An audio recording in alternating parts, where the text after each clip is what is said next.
Howdy, everybody. Bob Tallman for No Spin Rodeo. No politics, no BS, just hard-hitting news and rodeo commentary from two of the most trusted sources in our sport. Kendra Santos, Tommy Joe Lucia. Listen up. Here we go.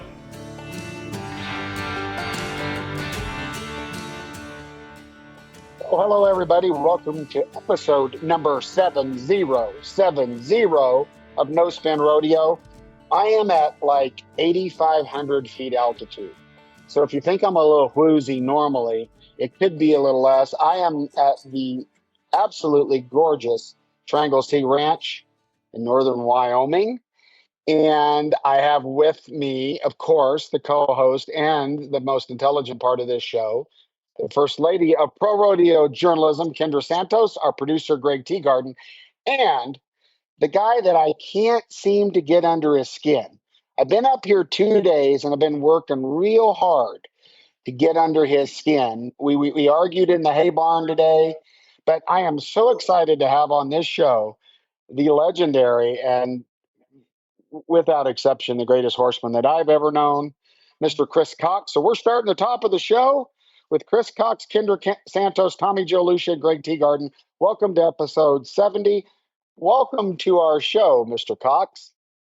Well, it's an honor to be on here. Thank you very much. So I know Kendra because Kendra just bursts at the seams when folks like this get on. So I'm going to let Kendra start. I'm going to take notes so I can give you a good ribbon when she gets done with some questions and stuff. You guys have got unbelievable amount of friends and family that know each other. And as we all know in this business, we are a really large interwoven family. And it's not just rodeo, it's Western lifestyle as a whole. And I think we'll touch on that. But Kendra, here's your shot at Chris Cox. Let her rip. My shot at Chris Cox. Well, the crossovers are amazing. And I haven't seen Chris since Perry DiLoretto's roping in Reno years ago, where you were roping. But to back up a tick, this darling little girl named Barbara Martinez grew up down this little 2-lane road I live on in our little one-horse town. And I think she still answers to Mrs. Cox, right? Or does she, Barbara? That's correct. Yes, I'm very honored to That's be your husband. really small world because our little town isn't on a lot of maps. But also rodeo tie, if I'm remembering correctly, Barbara's grandpa, was he not C.W. Adams, the NFR bull rider? Is that correct? That's correct. Yes, that is correct. I think he lives in Missouri. He lives in Missouri now, and he ran a big expo center there for many, many years. I think he just retired. So, yeah. Wow. C.W. Adams. Your grandpa-in-law. That's right. Okay, super cool. And then also, I have to say it up top for people who don't know, but a huge part of both of our lives was jack riding. And I just, like, I've never known life without jack riding. And so I remember, him from matches, when I was a little kid, and that included my dad also and John W. Jones. And those guys, had a big time as they got older, going on trips and all these different things. But you and Jack, I mean, he was very, very dear to you. And you all went to like Ireland together and stuff. We did. Well, first of all, Jack Roddy and my father went to school together in Cal Poly. There you go. And so it goes way back.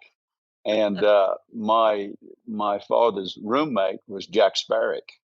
And so my dad didn't finish college there because his grandmother was really sick and he had to go home. And then he got married, and then he moved to Australia and took his family. So I was born in the United States, and back in 68, I believe, he moved his family to Australia and bought a ranch over there. And so Jack and I became real close later in life, and we went over to Ireland saw where his father and his mother lived was born in a big hut there. And then we traveled all over, and it was just a great experience. And then I took he and Donna and Chris Libbert and several others to Australia to my dad's 80th birthday party. And he presented my dad with the Cal Poly all-around buckle. And guess who has that now? Because my father died last year. I think last year, Kendra, was a year of legends passing. I just can't believe Yes, in sir. 1 month, Jack Roddy, Mike Severy, Potter, just a couple weeks within each other. My father died, I believe, was in March of last year. So, yeah, it was a terrible year for losing legends. So, And just absolutely legendary people, Cowboys. I mean, these guys, you don't replace them. And like the Cal Poly connections never stop also, but like today would have been Cotton Roster's 97th birthday. And he was a huge Jack and Cotton and I were like the first inductees at Cal Poly Rodeo last year, and was like, wait, what? Like, I didn't belong in that crowd. Those guys, you don't make more of those people. And Jack Sparrick, my whole life, and our kids, rodeoed together and all that. It's just, in the last few days, the Jones family out here in Morro Bay, the steer wrestling dynasty family of the John W. Jones and Jr. and Sr. lost their matriarch, Joanne, who I know Donna's dear to you, Donna's dear to me, and Joanne oh, Jones. really? Yes, sir. No, I knew And Joanne very well. Yeah. yes, and so it's just it's it's hard to say, the magnitude. People say, well, they were such a generation. We can't replace them and what they experienced and what they knew. But people like Jack and Cotton were so gracious to share so much of their life and their experience with all of us. So that was amazing. Anyway, okay, well, I don't even know where to start with you with questions because we could be here all night. But um,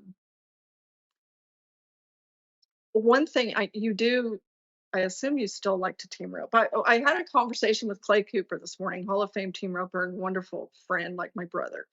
And he's always saying there's team roping is just like golf. It's like the thrill of the challenge, but also the ultimate sporting frustration. Do you still rope, and do you experience the thrill and the agony also?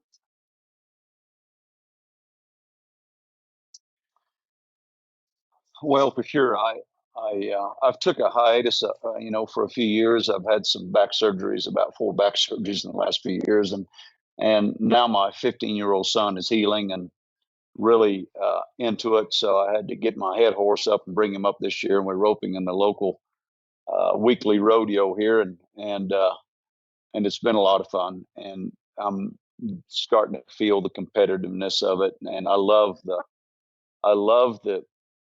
the opportunity to be able to get my horse to feel comfortable in a situation to where it's a pressure and relax under pressure. And I'm very fortunate. I'm actually leading the series and leading the saddle roping. So, but I love the aspect of teaching myself and my horse how to win. I think that's to me, roping wouldn't be roping without a horse, and it's a partnership. And just like ropers, horses need to build confidence as well. So I see that, and my horse knows I trust him, and he trusts me, and that partnership together, whether you catch or you miss, there's frustrations all the time, and there's different steers, and there's a draw, and the weather, and everything else. So, but when I leave that arena and I'm proud of the way my horse did, that's pretty special. Yeah, well, I mean, Yeah. I feel like it goes back to my Cal Poly days. The first time I really remembered it, and I remember I was never a barrel racer. I always roped, but um, some of my friends out there just jobbing and beating and whipping, and I would love to know your feeling at this stage of your iconic horsemen, you really, if they can, a horse be great without loving it? I mean, you really can't beat it out of them, can you? To be at the highest level, something you can depend on all the time. I mean, if they hate it, sooner or later it shows up, right? Or do you feel that way? When you have a horse, and there's going to be some point in time that they're going to have to do their job, and you do your job, and they don't take responsibility because of fear and lack of confidence and frustration, they're going to tell on you. These horses tell on you, and when anger begins, I think that's the end of your knowledge, and people get so frustrated because they don't have the answers. Team ropers in general will go and spend $2,000 to $3,000 a weekend and still have problems with their horse, but will not go to a clinic or go and spend $1,000 or whatever it takes to learn something that'll last a lifetime. And I think it's pride. I think ego and pride get in the way, and I think humility. If you don't have humility, a horse is going to bring it out without a doubt. And so they've taught me so much, and for sure, when you see somebody, I think you can be firm, but you got to be fair. And if you're not fair, it's not going to work. That goes It's a for part. people. Goes for people too, right? I mean, I feel like, Sure. you know, Yes, ma'am. I talk to rodeo cowboys all the time, and horsepower and horsemanship come up nonstop. And Yep. every single one of them, says it's vitally important, and they're always, spouting off percentages, and they're always very high because they seem to, really recognize it. In your opinion, can you be a world-class cowboy without horsemanship skills? Can you get by in 2025 just using your rope and using a horse as Well, a tool for transportation? or spending $500,000 on a horse and sending them every 2 weeks back to get adjusted. Well, my answer is going to be, it is so competitive today. Every one of these young men and women can handle a rope.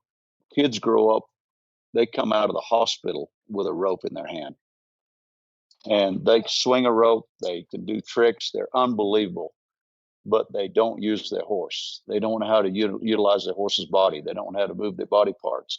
They don't know how to place their hind feet in the box to have equal weight on both feet. When they leave there, they come out flat and straight. These horses are turning their heads constantly to do everything they can not to look at the steer or the calf, because there's no release when they do. They don't enjoy their jobs. When you get a horse to enjoy its job, when you get a horse that knows how to win, when you get a horse that enjoys what it's doing, man, it's an unbelievable feeling when there's a partnership there together. And it's going to show up. It's going to show up at the NFR. It's going to show up before. It's going to show up. And I'm friends with Caleb Driggers, and he's so great with a rope, but his horsemanship has come so far. Now he's winning jackpots because he's riding his horse. He's winning the BFI. He's winning. He never did before, and Right. he's learning to ride his horse. And I'll never forget, he sent his dad for his 40th birthday to my ranch and gave him a lesson, and he knew there's a lot of them. All those guys, the top guys, know how important horsemanship is now. And even if you have a good horse, Kendra, you've got to maintain them. Right. You've got to maintain them. They're not the going to stay. that same evolution and that you talked about of progress, like with Caleb. I mean, I don't know how old you are, but living that with Speed Williams, coming from Florida, and it was just a chuck and duck situation. And when he had to work so hard to get to where he could win the BFI and he could win Salinas, but it was all about the horses. And he discovered that he couldn't overcome everything with his rope. And the tougher it gets, it seems like the more that's evident. And all of these fraternities and stuff now in the rope horse world, it's really interesting. But the bar is being raised, right? In terms of rodeo horses, it appears that people Well, recognize it how is. important, right? It is. And, just this week, the most recognized, probably top sire in the cutting horse industry was bought by a rope horse owner, Stevie Ray Vaughan. Yes, sir. Its colt, one of its colts sold for 1.7 million here a month or so ago. That's unheard of. It is scary to see how fast the rope horse maturity young horse business is growing. And I've never gotten a horse ready. I'm always on the road, but I'm thinking about, getting a few horses and getting them going and send them somebody or rope one on myself. But it's taken over. It really is. It's the largest. Team roping is the largest equine growing sport in the world. Yeah, And it's because of the handicap systems, really, because that's what it is. And that's amazing to me that somebody stepped up. The price is not disclosed, but I got a pretty good idea what price it is, and the owner sold Metallic Cat for a similar price. The dad of Stevie Ray Vaughan. So he's Alvin Feltz is a great businessman, a smart horseman, and he's it's amazing to be able to see that happen. And Stevie Ray Vaughan is not a very big horse. He is a small little horse out of a dual ray mare, but they crossing him over some running bred horses, some bigger bone horses, and it's working. It's working. And they're taking the roping. They're taking they read a steer. They read the situation. They learn to relax under pressure. That's the whole thing. These horses can be good at home, but are they going to be good when there's 15,000 people in the stand screaming? Yeah, it's been an interesting in my lifetime evolution because it feels like, the old man when I was a kid, they did things the old way, the old school way. The Junior Museos and Jim Wheatley's and those guys, and they would have jerseys and Holsteins and track around the arena, do a lot of slow work and stuff like that. Well, then before the fraternities and stuff came along, I feel like there was kind of a void where friends of mine like Jake Barnes was out beating the bushes, following every lead. This old man in Timbuktu, Arkansas has a pretty nice horse, and 95% of the time it was a dead end. It was just somebody with an inflated price and ego or whatever. But you were trying to find that needle in a haystack. And now this industry is obviously people are recognizing the horsepower and horsemanship element as huge because now people, the Ren Richards and different people are spending their time like all day, every day making these horses. And anyway, it's okay. I will not. I told myself, do not ask him to name any names. But is there one most important piece of advice or wisdom that you would give to ropers in general because it holds such a key to success when it comes to horses and horsemanship?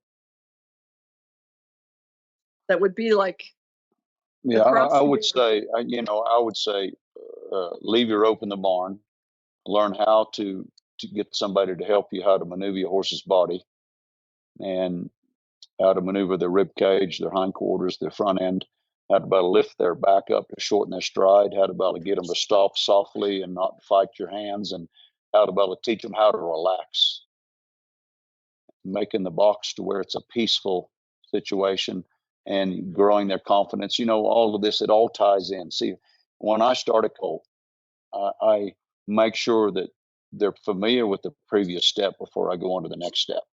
So there's a relationship that builds, and they have a previous step. They said, okay, this reminds me of the first step, but it's a little bit different, but I understand it. So I go on to the next step. I go on to the next step. And so I would encourage ropers out there be able to learn how to be able to use their feet, learn how to be able to utilize their horse's body instead of all about their hands, and teach your horse how to relax under speed, because a lot of these horses get to going fast all the time and they panic and they don't stay soft. So they just crank the tie downs on and put a bigger bit in their mouth, where where they're troubled in their body, and you got to learn how to be able to go through their body and soften them up to where their mouth and their feet are soft to the ground. And not only that, it keeps these horses more sound mentally and physically. So yeah, I wish there was one piece of advice, but it all ties together, and just getting better with learning how to be able to teach a horse how to relax through its maneuvers and its exercises, and to where they enjoy their job. Fundamentals at the foundation, kind of Yep. pretty helpful. Is there Exactly. one cardinal sin that you see too many rodeo cowboys committing across the board? Like, oh my God, if I see this one more time, I'm gonna throw my hat on the ground. That is there one thing that is so common that you're just like, ah,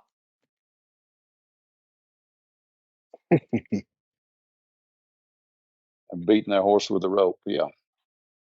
okay, well, You um, know, um, it's just one of those things. Is you've got to learn to like your horse. Your horse knows if you like them. They know if you don't like them. And each individual has a different personality. You have to adjust to those personalities. Some of the greatest horses in the world have quirks. You got to learn how to be able to work those quirks. And they have a quirks for a reason, which makes them great. And you can manage those horses, just like I got to manage Tommy Joe here all week. Um, Well, I was going to say, taking a step back, we're talking about, because you can buy a horse video from someone, a horse clinic video, and they all repeat the same thing. It's about soft and it's, but I don't know how many people. So I'm asking, because I'm not going to pretend like I'm some kind of great horseman. I did Roman ride Shetland mules. Okay, if you think Roman riding's hard, you try to Roman ride a bunch of cheating Shetland mules.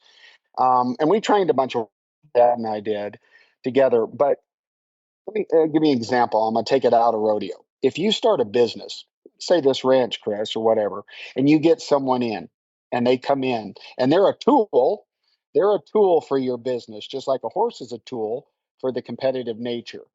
But if you treat them as simply a tool, right, as a measure to your success, you can find the best people. And you see corporations do this all the time. They got the very best engineers, but they don't succeed.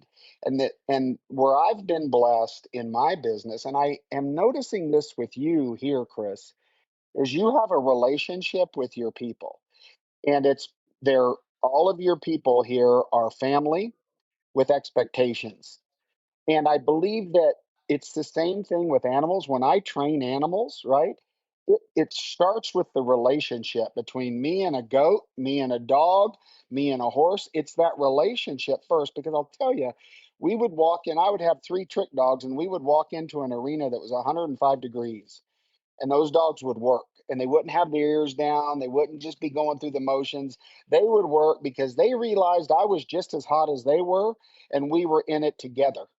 And so I'm trying to correlate that when you say, well, they got to be calm under pressure, but isn't it's got to be it's got they got to know that it starts with that relationship. Is that fair?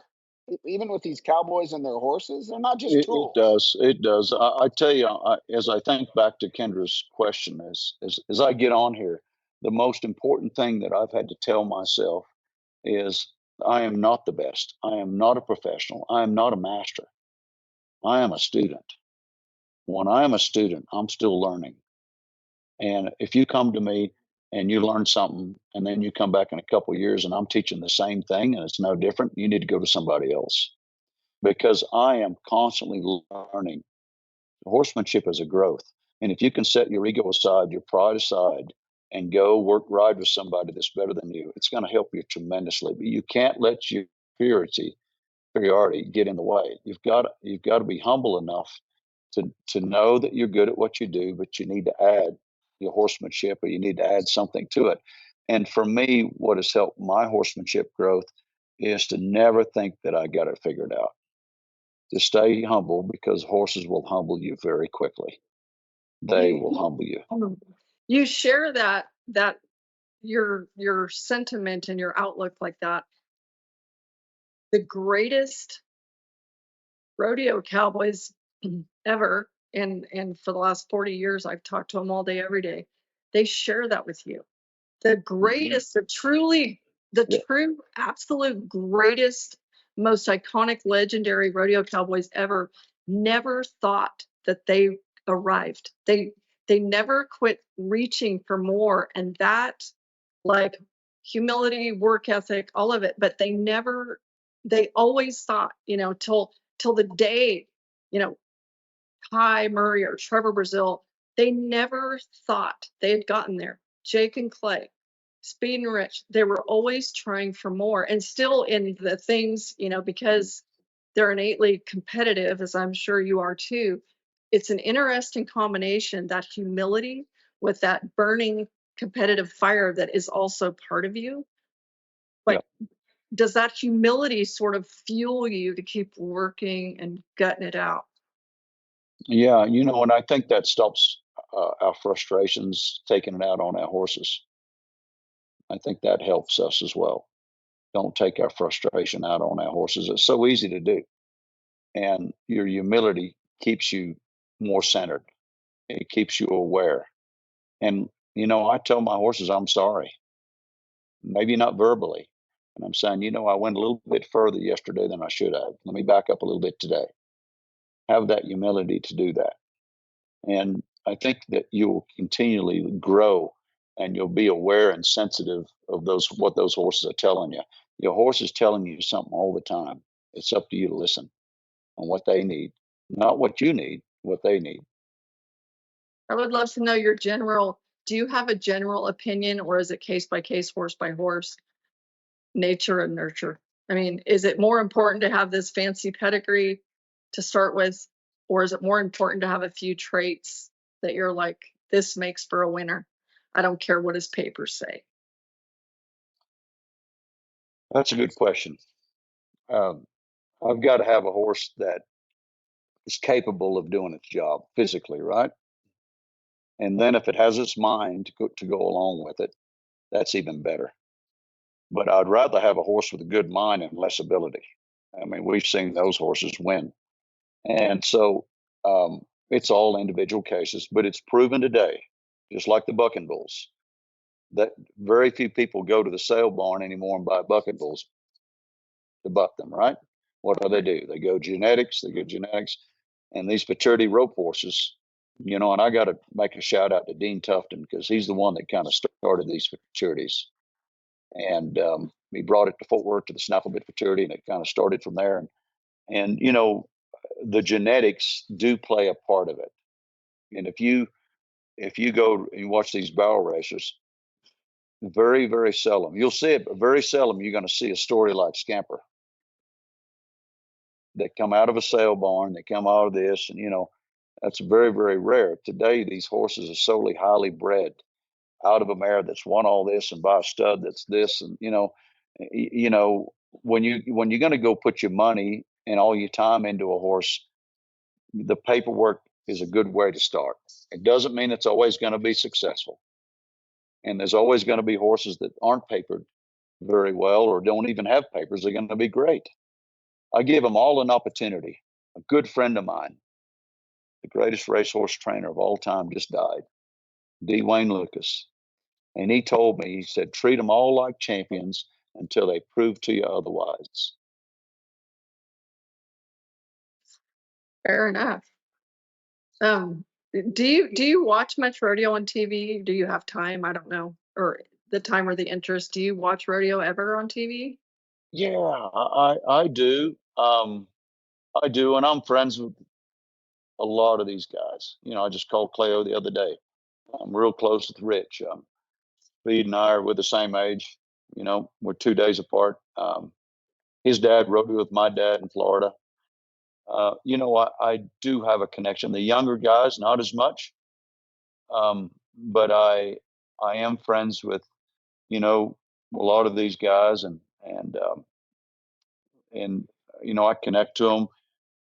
Billy Etbauer and I are very close. He's come to my clinics, and we've become close friends. And those people that are champions, they still want to be champions in another arena. You mentioned it earlier. They still want to keep getting better, and what's crazy about it, a lot of these people that quit rodeo, 90% of them gravitate towards horses and horsemanship. Right. Yeah. Well, like when you watch a rodeo, I mean, is it the horses, like including the bucking horses? I mean, are you watching horses' expressions, and are you watching barrel horses? Are you watching all of it, or are you most interested in one? No, it's funny you say that. No, I do. I watch the barrel racing. I've been very fortunate to help some of the NFR girls and just here, but I don't ever publicize it. I don't. I think it's very important to not blow your own horn, but at the same time, I've helped some folks, and I love to see them go on and do good. And yeah, some of these horses today that they're running are just unbelievable fast. What we did, Kendra, we started these race horses running barrels, and now we figured out some of the bloodlines that can turn and run. Now that's dangerous.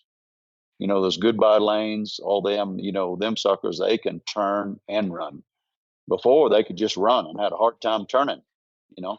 And so it's all changing. It's all changing, and it's great to see some of this. And I think that there needs to be some kind of a rule, though, in the box. You've got a certain amount of time, and it doesn't work out. Hey, go home and go work on it. Just like the clock in the bull ride. Have you been talking to Oatberry? He's like, No, let's put no. a shot clock in the box. Is he says the same thing? But deal, go do your work at home. Those people in the stands, they don't want to see you beating on a horse in the box. They don't want to see, do something different, because you're giving the sport a bad name. Right. And note to self on people who don't realize that the instant replay can be a blessing and a curse, because if you just missed a calf and you're sticking a spur up in his shoulder or whatever, or dragging a rope across his butt, we're watching in slow motion and it's kind of painful.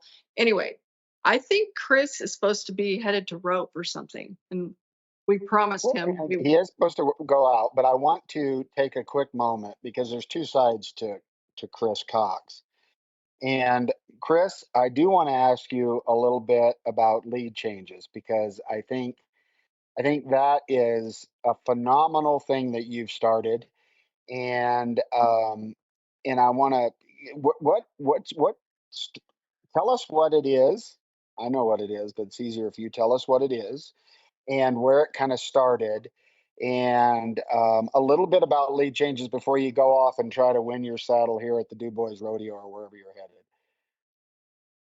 Well, I've always had a desire to help kids, and I taught adults for 35 years in clinics, and I feel like that kind of prepped me for helping children. I didn't have my first child till I was 41 years old, so a lot of these kids come, they come from divorced families, or they're been foster kids or whatever. But that horse, there's something about that horse in these mountains that bring things out in them, and I can't tell you how many times I've sat there beside the campfire when we up in the mountains pack tripping, and told me their story, and they're hurt, and that horse listens, and they tell me they've been to a lot of therapists and psychiatrists, and it's the first time that nobody made them say something, but they wanted to say it. They wanted to tell me, and it's a special moment. We build a relationship out of respect, and I tell them, I said, I'm here because I care. I'm doing this because I care. I care for you and that horse, and you will build a relationship in these 2 weeks. And to see them walk away and hug that horse and cry, and the bond that they've created that they don't have at home, it's amazing. I've seen these children go off. It's been 10 years, seen them go off to college, and they keep in touch with me. And I could tell you some crazy stories, but I've been very, very blessed that I've been able to do that. We have a great board of directors: Pam Minnick, Jim Hurd, Eleanor Green. Dr. Eleanor Green's on our board, and several other wonderful people. And yeah, a lot of these young men and women, they're looking for help. We got to help these kids, and I'm very, very fortunate, very blessed. And when I walk away, I learn a lot from them as well. A quick question, Chris. If someone knows someone young that this could help, how would they go about seeing if they're this particular child or kid? And it's boys and girls. It's I think 2 weeks of girls and 2 weeks of boys when you kick off the season here at Triangle C. But how would you go about if you know someone and maybe you're frustrated or whatever? How would you go about seeing if they could participate? We have a website. It's called leadchanges.org. Just like lead changes on a horse, it's spelled the same, but it's .org. Go on there and pick up the phone and call Lori. She'll answer. Visit with her a little bit, and we'd love to have an opportunity to help any young women or young man we can. Awesome. You have a beautiful place here, and thank you for inviting Donna and I up here, and we thank you for joining us today on this show. And I think that pretty much sums it up. I don't see any reason to go on. I think we just put a nail in this one by saying thank you, Mr. Cox, and thank you, Kendra and Greg, and thank all of you for joining us with episode 70 of No Spin Rodeo. And maybe softer hands will work in a relationship too. So there you have it. All right. Until we meet again, Tommy Joe Lucia, Kendra Santos, Greg Teagarden, and the humble but exceptional Chris Cox. Thank you. Thanks for listening. Thanks for tuning in. We'll see you next time. Thanks, Chris. Thank you, Kendra. Thanks, Greg.